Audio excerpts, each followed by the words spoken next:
get the e-newspaper instead.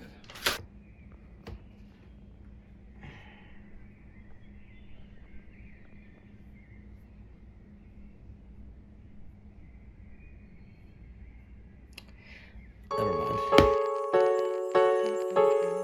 Negativity on the internet is very prevalent in today's age, and at times, it feels like what people prefer to focus on. Like people want to get mad. Discourse, drama, and all-around e-fallout are the biggest subjects I see on social media daily, and I know it isn't just me because that isn't the kind of content I go out and search for. I just always see it. To me, it feels like the internet may breed a cesspool of negativity because of things like social media, drama content, creator fuck-ups, straight-up criminals, like furry artists can't keep their dick in their pants, celebrities keep forgetting the age of consent, minor discourse, responding to grooming allegations with a fucking song.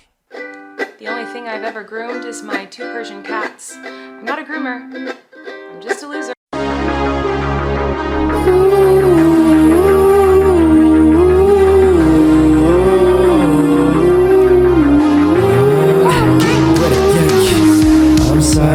Traumatizing you, it wasn't my intention, babe. Now that I know, oh, your heart is my best intention. Now that I know, oh, I'm sorry that I fucked your husband.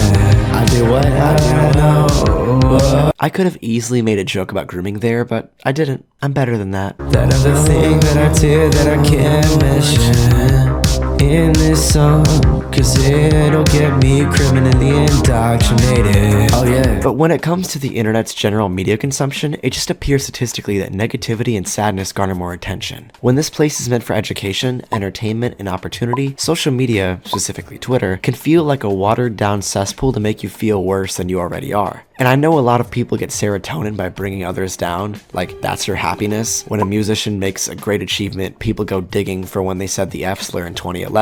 Or when a general minority gets casted in a great role, and people trash on it because it's like woke. You know, the biggest solution to eliminating negativity and shining a spotlight on assholes is by not giving them any attention at all.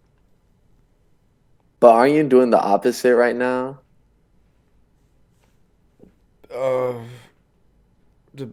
Debatable? I think. Well, technically I'm highlighting an issue on social media, not the individuals that make the issues. I'm speaking about how people tend to make a bigger deal about a situation than it truly is. Like if a project drops and doesn't do inherently well, people will make a scandal and 50 videos talking about, you guys don't support indie projects enough, or you guys need to support minority leads more. But instead of showing support to the initial product, they become like an e-activist. You get what I mean? So what you're saying is this e-activism, it's more about creating problems than supporting actual projects? Yeah. Without even mentioning activism, to me, it feels like people cater more towards negativity and like to give it more attention than your average Apple, like with musical opinions. These are different opinions posted in the same minute as a test, and these are the number differences. Or the times when fandoms can't seem to gas up their own shows without bringing down another piece of media. And when it comes to general content, to me, it seems like people like to watch things that are mean-spirited, or talking about like an event that happened. Without me even going into general media or something else, I'm gonna use me as an example. My catapult in the mid-teens niche micro-celebrity era was this. I used a strategy in these formats because I recognized this habit. 3 out of 4 of these videos are actually positive and not mean-spirited in the slightest. Like, at all. But at face value, they all seem that way. Oh, people don't like this thing, so it'll perform better. Because statistically, it's proven that content with a more negative outlook will do better. Like, if you make something that says, I like dogs, that's cute, but is it gravitating enough to make you click on it? Not really. Now let's say there's a video that says, I fucking hate dogs. I guarantee you it's gonna have more of an outlook. Now, it could be other people hating dogs, or it could be people gravitating towards negative topic because they wanna hate it as well. They disagree with what the presentation of the video says, which makes them wanna give it attention so they could spread negativity of their own, like their own version of keep yourself safe. I hate dogs. They're the worst. They drool, they bark, they got floppy ass ears. It's fucking weird. I hate dogs. Fuck dogs. All my homies hate dogs. In a randomized study of 105,000 headlines and 360 million impressions from a dataset of articles by the online news dispenser titled Upworthy, researchers conclude that each negative word increased the click-through rate by more than 2%. So with the combination of social media and content, it always made me ponder. As of late, and by as of late, I mean since I turned old enough to get drafted into the military, I distanced myself from internet discourse. So I tend to find myself kind of out of the loop. I wondered, is the internet really obsessed with negativity, or is that just my perspective from what I barely notice? Well, turns out it wasn't just my perspective, because we all gossip. We all love drama. Sometimes I'll be talking shit about people, and then I remember a specific detail, so I'll hit that quick.